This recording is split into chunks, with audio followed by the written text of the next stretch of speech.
मुंबईतील प्रसिद्ध अशा सिद्धिविनायक मंदिराबाहेर एक बॅनर लावण्यात आलेला आहे आणि यामध्ये छोटे लहान कपडे घालून मंदिरामध्ये जर आले तर प्रवेश दिला जाणार नाही असा आशय सुद्धा आहे। मी सध्या सिद्धिविनायक मंदिराच्या बाहेर आहे। या ठिकाणी आपण पाहतोय की मंदिर प्रवेशाबाबत सूचना करण्यात आलेल्या आहेत आणि श्रींच्या दर्शनासाठी येणाऱ्या भाविकांनी शालीनता जपणारे आणि मंदिराचे पावित्र्य राखले जाईल असे कपडे परिधान करून दर्शनासाठी यावे। भाविकांनी वरील सूचनांचं पालन न केल्यास मंदिर प्रवेश दिला जाणार नाही असा आशय सुद्धा यामध्ये स्पष्टपणे नमूद आहे। मंदिर प्रशासनाने प्रवेशद्वारावरच हा बॅनर लावला आणि भक्तांना आवाहन केलंय की छोटे तोकडे कपडे घालून मंदिरात दर्शनासाठी येऊ नये आणि आपण पाहतोय की आतापासूनच या आदेशाचं जे पालन आहे ते सुद्धा व्हायला सुरुवात झालेली आहे। सगळ्यात महत्त्वाचं म्हणजे यामध्ये बऱ्याच त्रुटी सुद्धा आहेत असं म्हटलं जातं कारण पोलिसांकडूनच याचं विजिलन्स केलं जाणार आहे आणि पोलिसांना या सगळ्या भक्तांना अडवण्याची जबाबदारी देण्यात आलेली आहे। त्यामुळे पोलीस ही जबाबदारी पार पाडणार का हा सुद्धा आताच्या घडीचा सगळ्यात महत्त्वाचा प्रश्न आहे। देशभरातून हजारो भक्त मंदिरात रोज येतात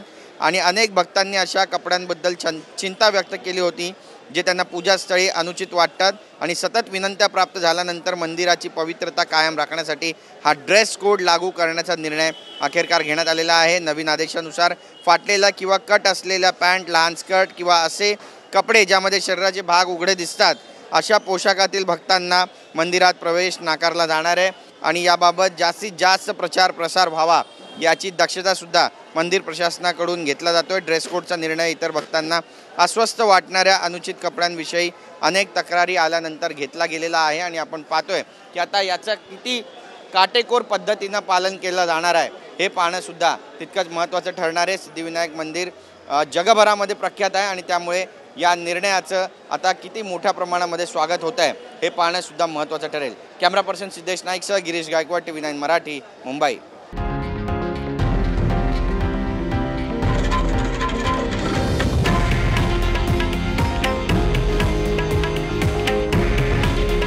हे आहे देशातील नंबर 1 न्यूज नेटवर्क आणि आपण पाहत आहात TV9 मराठी। काळजी तुमची, हित महाराष्ट्राचं।